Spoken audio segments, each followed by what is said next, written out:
Hi, we have Tiffy here from London, and she's my yoga teacher colleague. We have been studying together the pelvic floor yoga teacher training, and then she has been doing the menopause yoga training, and we are now talking about menopause and how yoga can help. And maybe Tiffy, you can tell a little bit about yourself first. Yeah, I've been teaching yoga for about 24 years, and yeah, me and Murray met each other on this wonderful pelvic yoga for pelvic floor training, which came at a time when I was kind of heading into perimenopause myself, the beginnings of menopause, and sort of feeling the effects of that in my body, and particularly in my pelvic health. And so that training really helped me to come into contact with that part of my body. And yeah, and then following that training, I've been yoga teacher for a while and sort of done various trainings, but and the pregnancy yoga training when I was going through my own pregnancies with my two kids, and so I guess my yoga, I've just become passionate about the things that are affecting and are interesting to me as I go through the different phases of my life. And I guess as I was going into perimenopause and really deep diving into pelvic health, then moving into, yeah, the symptoms of menopause, which I was finding really quite, yeah, they are unsettling. You know, for many women, they can be very unsettling. And I found that looking into how yoga, or really kind of leaning into my yoga practice in different ways, I had to really adjust my yoga practice to kind of support me as I was going through these changes. It's like the way that I used to practice didn't really serve me. So I was really looking at how can I kind of work with this practice in a way that's going to support me now, like going through this phase in my life. So yeah, and yeah, so I guess that's a bit about me. And I've been teaching in London for, yeah, for all those years, it's 24 years, and I've got two older kids, and yeah, so that's kind of a little bit about me. So I'm passionate about yoga for pelvic health generally. Yeah. Mm. Yeah, yeah, me too. So we share the same passion. So how did you feel that you had to kind of change your yoga practice when you started to feel those symptoms, and maybe what those symptoms are and what are common in perimenopause? Yeah, yeah. So yeah, okay, so maybe I could kind of say what perimenopause is, because maybe people don't Yeah. really understand what that term is. So perimenopause is it's considered to be the phase where we begin to move out of our reproductive phase of our life. And so our endocrine system, our hormone system, is doing this wonderful dance during our menstruating years, which then starts to change as we move out of that reproductive phase. So our reproductive hormones, estrogen, progesterone, and testosterone too, are kind of starting to go into this flux. And that has an impact on our physical health and how we're feeling physically. So you'll have symptoms like hot flushes, um, kind of achy joints, your skin will become drier. We have estrogen receptors all over our body. So, you know, it's going to affect your skin, it's going to affect your bones, it's going to affect your brain health, your heart health, your vasomotor, or your kind of way of regulating heat in the body kind of goes into gets affected. And then it's going to affect you psychologically as well. So it's going to affect your kind of your yeah, your kind of anxiety can come up quite a lot for women. A sense of overwhelm, a sense of um, a general sense of unease or just disorientation, because they're ways of, maybe they're kind of anchor. I mean, I say I can really speak personally. My anchor points in my life, my go-to ways of kind of grounding myself or coming home to myself, um, or or if I was feeling in a kind of overwhelmed state, my normal go-to practices kind of weren't working anymore. And it's almost like our whole system is going through a kind of reorganization and a rewiring. And it's almost like it can be described as being similar to going through our adolescence, you know, in the sense that our whole rewiring job, it's like we, in this phase, and it's also similar actually to pregnancy, we go through a rewiring. And so during these phases of our life, we can sort of see the patterns where we need to sleep more. I mean, in both those times, adolescence, pregnancy, menopause, we need more rest. So I found myself not having the same boundless energy. So not wanting to get on my yoga mat and sort of throw myself around busting moves. I used to be a great Ashtangi and practice for like 2.5 hours a day and be really kind of interested in kind of exerting myself in quite a kind of dynamic practice. And I really felt like as I was going more into this perimenopause phase, I was being asked to slow down. Yeah, so my practice became more gentle and more restorative, yeah, on the whole, and more introspective, quieter, interoceptive. So we talk about interoceptive quality in yoga being that one where you really come into the felt sense and the kind of aware of sensory experiences in your body. And I think because such a lot of flux is happening in the system, it's kind of a way in my practice of kind of locating myself in all of that, and you know, finding out, well, what I mean, each day would be a bit different, because in your menstrual cycle you kind of have a shape to it. I mean, most women do. I mean, unless you have difficult cycles, you have a shape to it that you sort of get used to. But as that's going into flux, you kind of don't know where you are from day to day, and it can feel quite disorienting. So yeah, getting on my mat and kind of locating myself with a kind of restorative, introspective, and quieter practice. Yeah.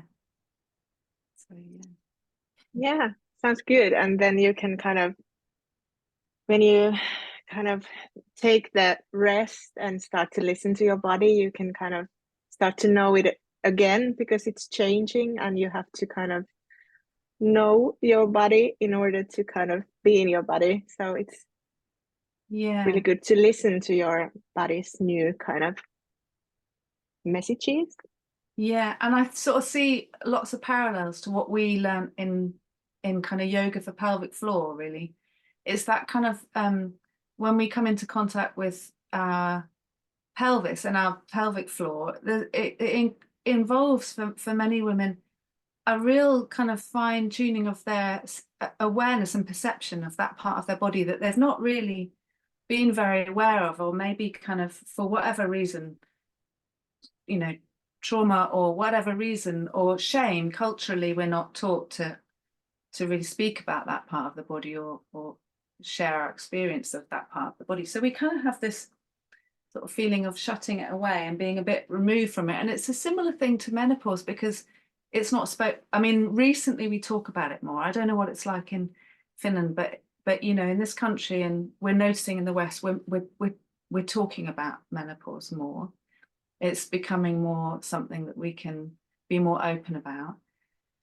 And so, yeah, I think in both the cases, like coming into relationship with our pelvis, coming into relationship with our bodies as it's going through these changes, just involves much more really listening to the subtleties, and kind of then learning to I think it's a great empowerment actually in the practice of connecting with ourselves in that way, that then we realize, oh, I can support myself.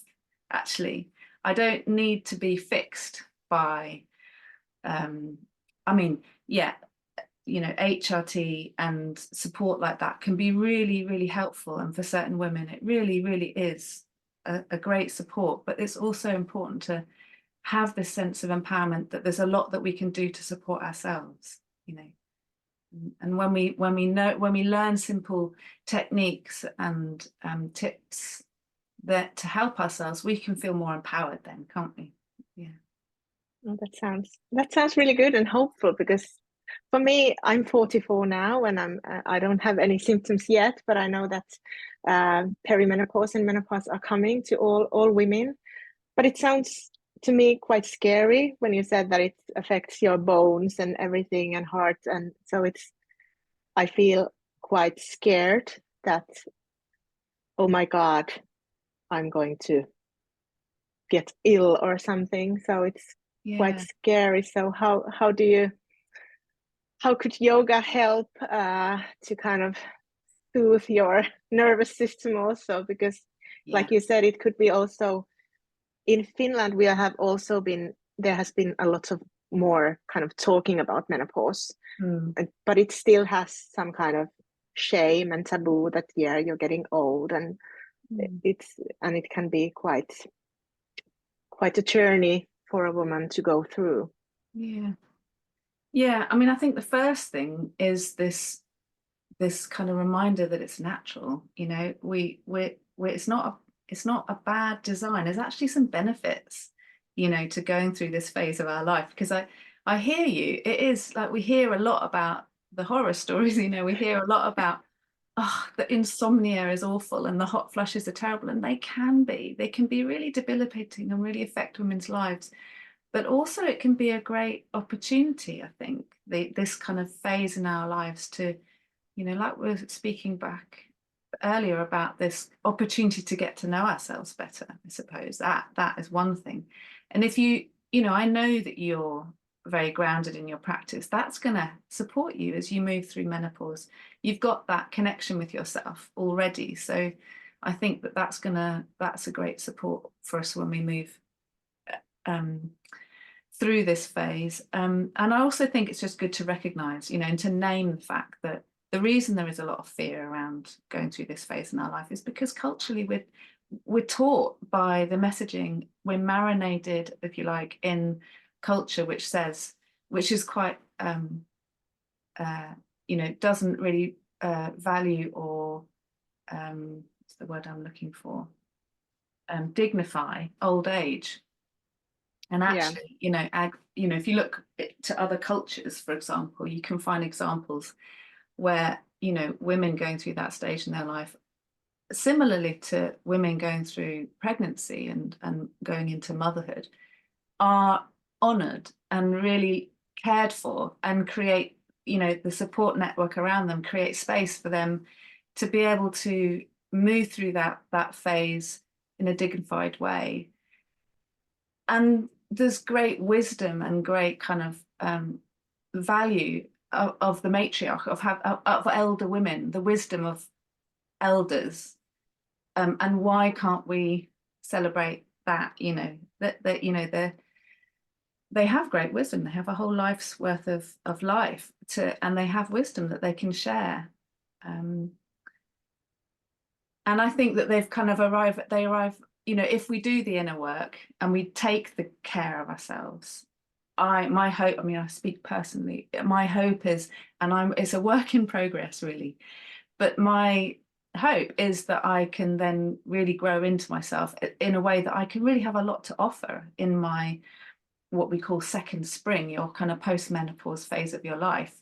You know, that it can, you know, traditional Chinese medicine have a really positive attitude of, they talk about the second spring. So they talk about, you know, the cyclical nature of our lives, the spring of our kind of adolescence, the summer of our kind of creative phase of our life, where we may be having children, or we may be having a career and or being creative in that way, really kind of going out into the world and creating.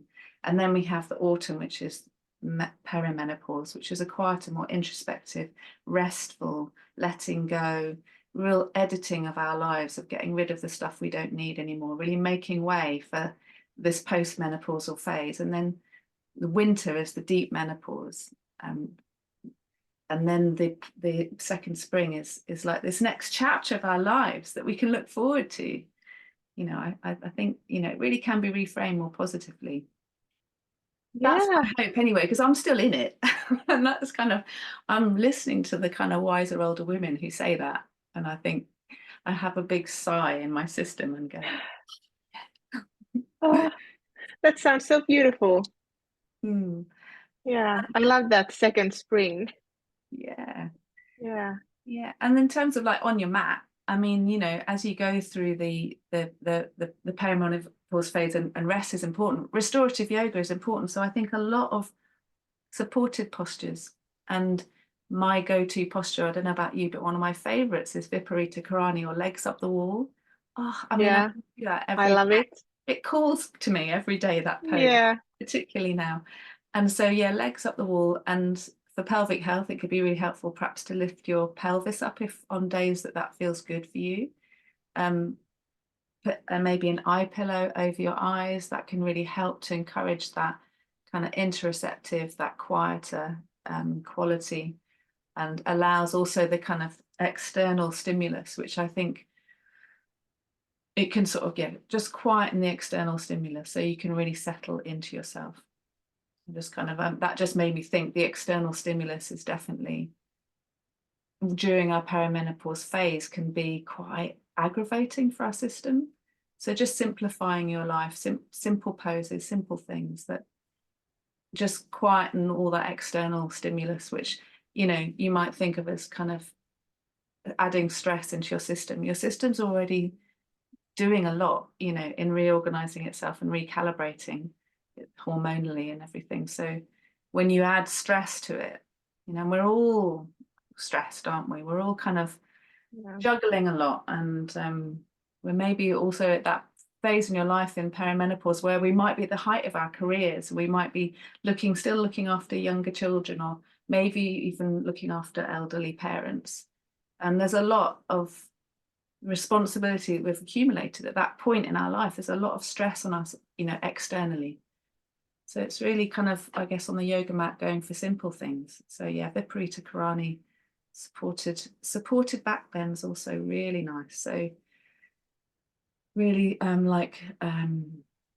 yeah, I call it mountain brook pose. So you kind of might open your chest very, very gently on a cushion or a bolster. Yeah. Maybe support under your knees as well, and just have really gentle openings for the body. And also for hot flushes, we want to kind of open the areas of our body that can get congested with heat. So the armpits, the groins opening, and just do Meso Supta Baddha Konasana. Supported Supta Baddha Konasana is a wonderful pose. So that kind of thing I would recommend. Forward bends, those quieter, more introspective, supported forward bends, I'd say, are great. And then I'd also say, you know, that'd be helpful, particularly for perimenopause. But then as you move more, you know, also need to be looking ahead to the fact that our bone health is affected. You know, there's the estrogen levels in our body affects our bone health. So we want to do strength building for the bones as well. So we want to do weight bearing poses. So on the days that you feel less fatigued and less low energy, you might be thinking about doing like plank poses, even arm balances. Like if you're feeling strong, you know, you might, or your practice is advanced, you know, supports it, you might do like arm balances. Some women do weights, and I really recommend that. I think weights are a great idea too. But yeah, to build the bone mass, to really build the bones. And also core work as well. So to kind of do some strength building for your core, which kind of helps with your sort of sense of groundedness in this period of in our lives of so much fluctuation. I find doing a lot of kind of core stability work can be really helpful on the days that I feel up to it. Because yeah, don't always feel every day. Sometimes it's more the restorative postures that are calling me. So it's just really being sensitive to what your needs are day to day. Yeah. Yeah. Mm. Yeah, definitely. But what would you give as a tip to a person who is kind of really stressed and don't know how to take the time for herself? Because I hear a lot from my clients that I can't stay still. I'm so kind of, should they do first this kind of more strength poses and then go into the more restorative, or what would you advise to those who are really, really stressed? Yeah, and I hear that. I mean, we've got very busy lives. How can we, you know, no, we can't really afford, not all of us can afford an hour and a half on our mat, that luxury. So I'm a great believer in what's called the yoga snack. Oh, I So love them. I love them. yoga snacks are great. Yeah. So just whatever you can fit into your day. And that might be that you're kind of waiting for, I don't know, you're waiting for the kettle to boil or whatever, and you just find that moment to just do a stretch, do a kind of a forward fold, just a loose standing forward fold. That might be nice. Or to take a moment just to pause and to check in with your nervous system. You might close the eyes and you might take your hands on your body, and you might simple, just checking in with how am I right now? How's my nervous system? And really, like I mentioned before, it's about locating yourself, isn't it? So, like, if I'm feeling frazzled, what can I do for myself right now? Maybe I could reprioritize things through the rest of the day and just feed in little more moments of pause with a bit of yoga practice. But you know, if that's not your thing, maybe it's a walk with the dog, or it's getting out into nature. And yeah, I'm a great believer in nature as a real balm. You know, yeah, I hear it is difficult. It is difficult when we're juggling a lot. And I think it's also, I think the other advice I'd say is do what you love doing, you know, like it, then you'll want to do it more. So if you, in your yoga practice, if you just, you know, what's calling your name, what's calling for you? For me, it's the Viparita Karani. And so I just always do that because I know I love it. I know that it works for me. And so it's really finding what works for you. I think that's one of the things about the menopause journey is it really is different for every woman, and it affects every woman in different ways. We get our own little collection of symptoms as our kind of what to work with ourselves. And so it really is kind of, it's kind of an opportunity for you to get creative, I suppose, and do what you love. I think just doing more of what you love, that's always going to help when you're going through stressful times. Yeah. Yeah, that's so true.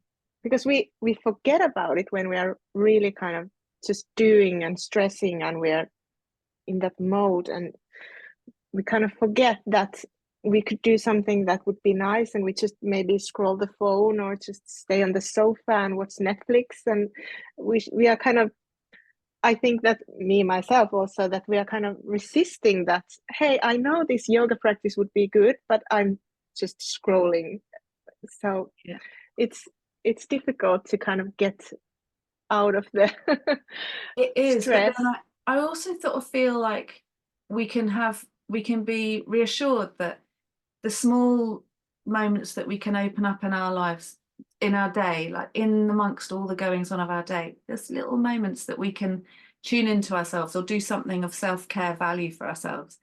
They have like almost a homeopathic effect, that they do change the quality of our day, Yeah, I feel. And um, someone described to me, you know, just making a 1% change in your life, you know, even if it's okay. So when I have to go to work every day, it's not like I can't go to work, for example, for a woman. But then you might decide, okay, well, the way I walk to work, I might just have a different quality. I might, you know, just choose to observe the trees or take in a bit of nature, or just change the quality of it. And that it's like what was it that was said? It was like it's like if you imagine an aeroplane changing its course by 1 degree, the destination at the end is a huge difference in destination. And there's something about that image, I think, that I find really reassuring, because it just means I don't have to give myself a hard time, that I have to, I don't know, somehow radically change my life. You know, you don't have to. It's just about little changes, little incremental changes, I think, can make a huge difference. Mm. yeah, that was a very good kind of vision, that the airplane thing. Yeah, I agree that it's just little things you can do to change and make you feel good, because that's so important to feel good. Definitely. Great. Yeah. Yeah. Maybe one more question about sleep, because many women in perimenopause struggle with sleep. They tend to wake up in the night or don't fall asleep so easily. So, what would be a good way to support the sleep.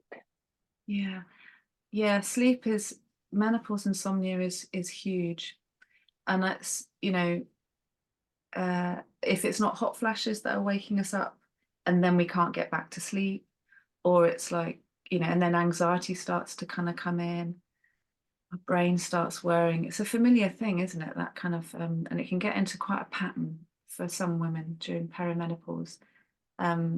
Also, we need to go to the toilet a little bit more, maybe for a wee in the night time. That can often happen. So yeah, lots of different reasons, and then it's difficult to get back to sleep. I mean, there's kind of, sometimes it can be really complex. Insomnia can be really complex, and for some people, they really do need some specialized support. But I think there are a lot of things that we can do for ourselves. So there's like general kind of being aware of our diet and not maybe drinking so much wine and coffee, that kind of, these sort of stimulants, spicy hot food stimulants that we might, you know, we might just get into thinking about what we're eating and how that might be affecting us. Maybe even keeping a little journal about that can help, actually, if you're interested in doing that. And then also just being aware of like creating more of a sort of sanctuary in your bedroom. So avoiding your bedroom becoming like an extension of your office. I mean, we've all done it, like still looking at the phone just before we go to bed.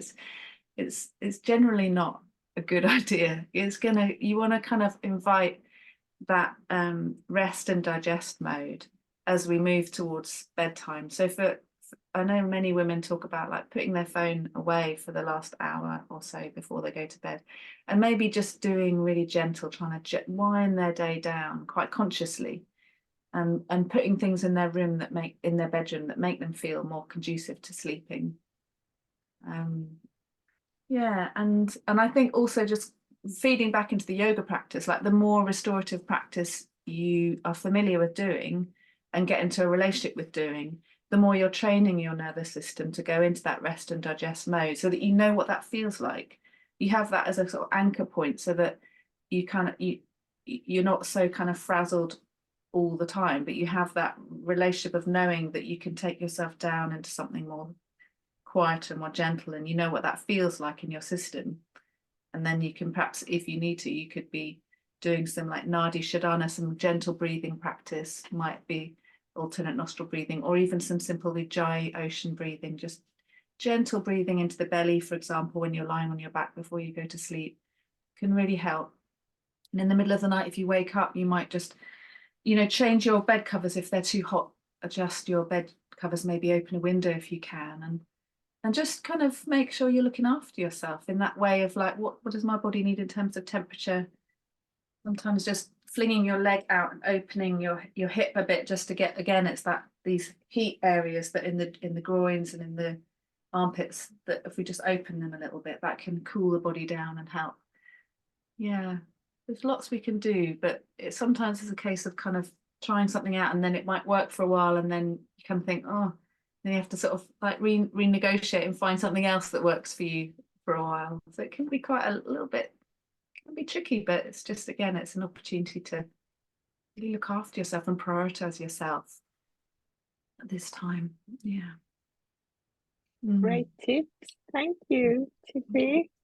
Well, this has been so kind of hopeful, and I feel much better about the coming perimenopause, because it has been quite scary to think about, but you have given another perspective, and through the self-care and kind of getting to know yourself and your body, I think it's an opportunity to come back to your kind of body, and to the new body also. Yeah, absolutely. Yeah, it's definitely, I mean, I'm in the middle of it myself, so I'm still in the journey, but I'm hopeful too. I lean into the people who have got bright stories about it. Yeah. Yes, Thanks we so need much. Yeah, we for need having those. me. Thank you. Thank Yeah. you, Tiffy, for your great tips and for your time. um how can we find you? Do you have workshops, or do you do one-on-ones, or your yoga classes? Yeah, I have a website, yogawithtiffy.com. I'm on Instagram, yoga with Tiffy, I think. And I'm not particularly active on Instagram, but I do have an Instagram. And I run workshops, mostly in London, occasionally online, menopause yoga workshops. So I run my workshops around little bunches, collections of similar types of symptoms. And then we can kind of a tailored yoga practice and tips and resources and guided meditations, yoga nidras and that kind of thing that can support that range of symptoms. And also yoga for pelvic health here in London. So big shout out for yoga for pelvic health. So passionate about that too. Yeah, so I'm based in London, but I do a few things online occasionally. So keep your ear out. Yeah, thank you. Great, thank you. I will put all the links, and maybe you could have more customers from Finland to your online workshops, because you speak so beautifully about the perimenopause. It sounds so calming and hopeful and really beautiful. So thank you, Tiffy, for Thank you, your Mary. wise words. Always lovely to chat to you. You too. Thank you. Have a nice day. Thank you. Bye-bye. Thanks. Bye.